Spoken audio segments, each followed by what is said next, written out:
गरुड़ भगवान विष्णु के वाहन कैसे बने और सांपों की जीभ क्यों कटी होती है? इन दोनों सवालों का जवाब छिपा है एक भयानक धोखे और अमृत की एक बूंद में। जानिए इस पौराणिक युद्ध का असली कारण। महर्षि कश्यप की दो पत्नियां थीं, कद्रु और विंता।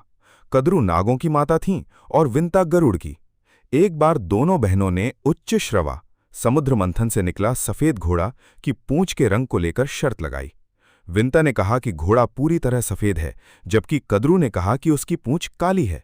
कद्रु ने जीतने के लिए अपने नाग पुत्रों से कहा कि वे घोड़े की पूंछ पर लिपट जाएं ताकि वो दूर से काली दिखाई दे। विंता ये छल नहीं समझ पाई और शर्त हार गई। शर्त के अनुसार विंता को कद्रु की दासी बनना पड़ा। जब गरुड़ का जन्म हुआ तो उन्होंने अपनी माता को अपमानित और दासी के रूप में देखा। गरुड़ ने नागों से अपनी माता की मुक्ति का मार्ग पूछा।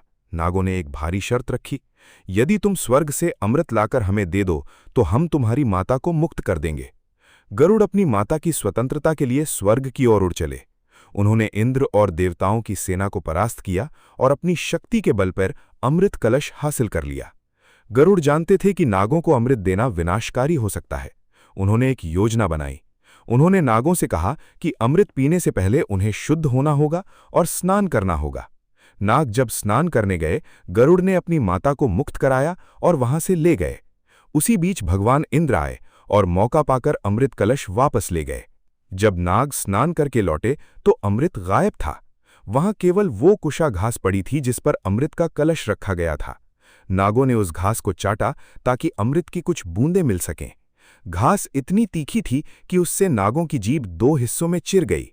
तब से सांपों की जीभ दो मुंह होती है। गरुड़ की इस निष्ठा और शक्ति से प्रसन्न होकर भगवान विष्णु ने उन्हें अपना वाहन बनाया और अमरता का वरदान दिया। साथ ही गरुड़ को ये अधिकार मिला कि वे नागों का भक्षण कर सकेंगे। इसी कारण आज भी गरुड़ और सांपों की नैसर्गिक शत्रुता मानी जाती है।